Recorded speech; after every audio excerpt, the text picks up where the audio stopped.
Good day, everybody, and welcome to another edition of the Military and Foreign Affairs Network. I'm your host, the voice of reason. So, inside of Ethiopia, the raging civil war continues between the Tigrayan Defense Forces and the Ethiopian National Army, backed by its Amhara militia allies. There has been recent photographs coming out of the Afar region, which would indicate the Ethiopian army is possibly utilizing drones inside of the Afar region and possibly other places as well. Now, I wanted to again have another look at the area where we can now confirm that we observed the Prime Minister Abiy Ahmed allegedly inspecting one of these drone stations. So first and foremost, this is the air base that these drones were operating out of, and again, we've not seen any form of press release or combat camera footage that you would generally release after a successful drone strike. So, if you remember the Azeri Armenian conflict, the Azeris were constantly releasing combat footage showing these drone strikes hitting targets inside of Karabakh and attacking Armenian formations. We've not seen any of that sort of footage whatsoever. And that leads me to believe that if the Ethiopian army is actually utilizing drones, it is of a limited strike capacity. And these drones could be the CH-4 drone. Now, the question is what version of the CH-4 do the Ethiopians possess? Is it the CH-4A or is it the CH-4B? The CH-4B does have a strike capability. The CH-4A is designed for reconnaissance, is a reconnaissance platform, and obviously it could be used for some sort of artillery observation as well. But again, we have not seen any of these drone strikes that, if actually occurred, would be displayed by the Ethiopian army.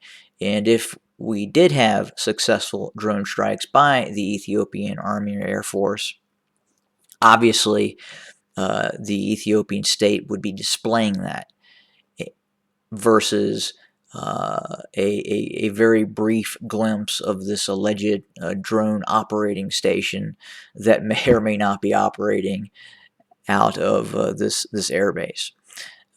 Now, the CH-4 is a capable platform, or rather the CH-4B, when it is given the proper precision-guided munitions for it to be utilized. Now, again, the question is, what were the Ethiopians given? Were they given the CH-4, normal reconnaissance platform, and possibly no precision-guided munitions? Could we be seeing a tandem use, a possible use of the CH-4 or the CH-4 ground station, and then another type of drone being used in more of a kamikaze type of attack, which would be much less accurate, and you just would not be able to continue that sort of operation, as it would become very, very expensive.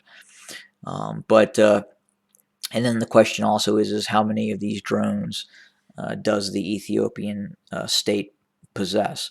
The successful operations that occurred by the Azeris was because they were, again, backed by Turkish forces and had dozens and dozens and dozens of these drones where they could operate 24/7 against the Armenian forces. Again, we do not believe that is the case with the Ethiopian Air Force. They simply don't have that many of these drones. And then the question is how many are actually exist? Did they receive precision guided munitions? And we simply don't know the answer to that. But I would say at this point, it's safe to say that this is probably some sort of Chinese drone, possibly the CH-4, and it's used as a reconnaissance system. Now, could it be the CH-4B, and could they have a limited strike capability? Possibly. But again, that is not going to change the outcome of this conflict, as there's just not that many of them on the ground to be utilized. So I hope that provides a little more clarity in terms of what we're seeing. But operations continue on both sides. We're hearing reports of fairly significant fighting taking place east of Weldia.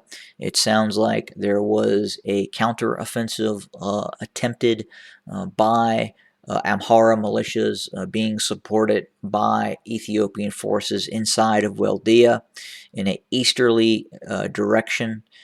And we understand that the fighting continues, and it's fairly significant and fairly heavy as we speak. The Tigrayan Defense Forces continue to move in a westerly direction, south of Lalibela, west of Muja, in a goal to sever critical transportation arteries inside of Ethiopia. And that is occurring, and the Tigrayan Defense Forces continue to press their attacks in a westerly direction towards what you could eventually say would be either a Gondar or a continued operation towards other towns and cities inside of the Amhara region, with a direction that seems to be focused towards Tana Lake. Now, will the TDF progress that far from its operational start points near Weldia and Kobo, and obviously their current staging grounds near Muja as they progress west? We don't know. We'll have to continue to watch and see what's going on. But right now, the strategy of the TDF is to attack these main crucial roadways deep inside of the Amhara region, and they appear to be doing that with some success as we speak. In terms of other operational areas, such as operations near Debark, Debark is still under siege. Tigrayan Defense Forces are still operating and have captured many terrain features north of Debark, and those operations continue as we speak. We're not seeing as many operations that are taking place in western Tigray, but again, most of the Tigrayan combat power, the TDF's combat power, is not focused right now on seizing western Tigray. Those operations, the main frontal operations for the TDF, appear to be along the central and again the southeastern front, with some forces continuing to operate in the Afar region as well. But that's where we stand for today.